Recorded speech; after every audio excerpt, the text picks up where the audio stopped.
할렐루야, 성경신학. 이 시간에는 성경 종말론에 대한 오해 10가지 중에서 그 두 번째 순서인 이 종말 해석의 전제는 우선 구약 성경을 이렇게 참조를 해야 된다. 이 계시 해석이 보통 일반적으로 주로 다니엘과 요한계시록을 가지고 물론 이제 뼈대 중에 뼈대고 골자가 되죠. 그러나 이 다니엘서와 요한계시록 이 두 것만 가지고는 이 계시를 온전하게 다 풀어낼 수가 없는 것입니다. 그래서 특별히 구약 안에도 이 다니엘서 이외에도 또 신약의 마지막 요한계시록 외에도 루키스라든가 이사야, 에스겔, 스가랴 등에도 많은 또 다니엘서에 없는 또 보완적이고 또 물론 때로는 중복될 수도 있어요. 어느 정도 부분적으로. 그리고 또 요한계시록에 없는 또 보완되는 그런 내용들이 많이 있습니다. 지금 신약에도 또 몇몇 그 서신서라든가 복음서에는 그런 내용들이 많이 나오는데 지금 이 시간은 구약 부분을 먼저 다루고 또 신약 부분은 다음 순서의 다음 시간에 또 다루도록 하고요. 그러므로 이 계시도 반드시 성경 66권이 다 짝이 있다잖아요. 구약에 있는 말씀이 신약에서 또 그걸 받아서 또 풀고 신약의 말씀이 다 구약에서 온 거예요. 다 계시로 짝으로. 그래서 이 종말도 특별히 이 종말론 계시도 반드시 짝을 통해서 우리가 해석하고 또 성령께 모르면 물어보고 그렇게 조심스럽게 살얼음 걷듯이 그렇게 풀어낼 때 우리가 조금 더 성경의 그 원저자인 하나님의 의도와 그 하나님의 어떤 그 목적에 성경을 기록한 목적에 맞게 우리가 이 특별히 종말 부분, 계시록 부분을 우리가 좀 이렇게 알아가게 되는 거죠. 사실 예를 들면 루키 하나에만 해도 이 영적인 이 마지막 때 계시의 비밀 코드가 다 들어있는 것입니다. 뭡니까?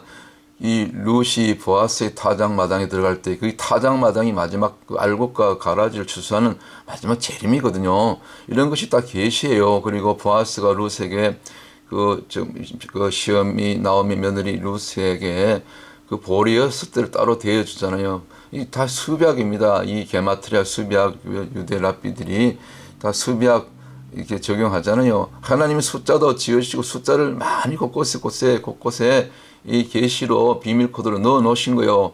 이 수비학을 알아야 됩니다. 그래야 성경이 물론 다른 부분도 많이 알아야 되지만 물론 히브리어, 헬라, 원어도 알아야 되지만 이 수비학이 굉장히 중요합니다. 그런 부분은 바로 이제 아담 이후 6천년에 예수님이 재림하신다는 거죠. 그걸 보리 6대라는 것은. 그리고 보리 추수때가 곧 추수때 아닙니까? 마지막 때 주님 재림 때를 얘기하는 거죠.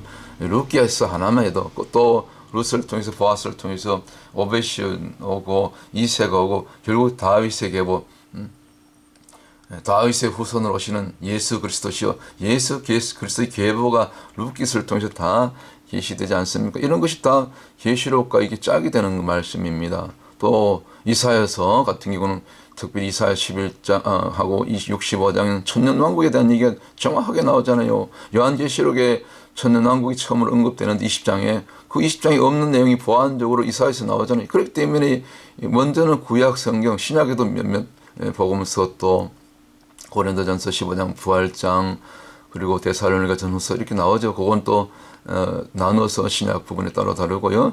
그 다음에 특별히 에스겔서 38장, 39장, 그 고가 마국 전쟁, 이것도 마지막 때 대한 이야기 아닙니까? 어찌면 고가 마국 전쟁과 보통 이 혹자들은 제3차 세계대전이 아니냐, 곧 요즘 많이 그 예언하는 분들은 2025년 지금 시대가 너무 그냥 급하게 돌아가고 있잖아요. 이번 파리올림픽 또 2년 전에 그 영국 황실에서 대놓고 바알을 섬기는 그런 장면 다 보셨잖아요. 끝이 다가오고 있는 것입니다. 사단도 때를 열고 지금 최후의 발악을 하고 있는 거죠. 이번 파리올림픽 통해서 우리 다 보셨지 않습니까? 이와 같은 이 게스겔서의 고가 마국 전쟁, 그리고 또 스가랴 같은 경우 이런 것이 다 구약의 코드가 되는 것입니다. 특별히 스가랴 같은 경우는 이 마지막 예수님의 그 재림 장면이 정확하게 나와 있지 않습니까? 요한계시록 19장의 보완적인 설명이죠. 또 스가랴서 12장 13절 같은 경우는 마지막 때에 우리 형제들 이스라엘 유대인이 또 3분의 2가 또 환난당하고 죽임당하고 3분의 1만 구원받는다고 그러잖아요. 예, 그 스가랴 12, 13, 14장 쭉 연결해서 보면 그렇게 보고 있는 거죠. 예, 그리고 그래서 그 마지막 야곱의 환난 때에 대한 얘기, 그런 내용들이 스가랴에서 다 그 부분에 나오잖아요. 이와 같이 우리가 그러므로 계시도 짝을 통해서 풀어야 된다. 그래야 우리가 이 잘못된 종말론, 특별히 뭐 이단들이 좋은 것들은 다 먼저 가져갔잖아요.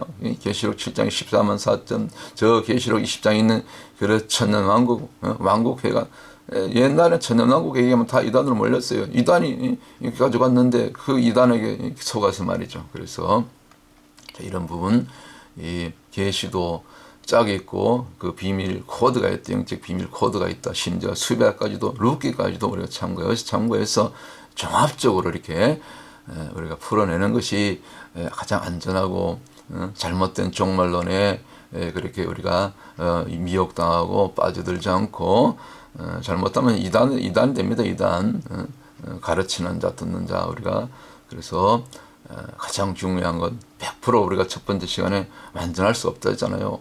완전할 수 없다 했잖아요. 100% 어떻게 우리가 내 것이 맞다 이렇게 주장하면 안 되는 거죠. 잠잠히 때를 기다리면 어떻게 되어지는가 이렇게 추이를 보면서 그것이 지혜로운 자가 되는 것입니다. 할렐루야.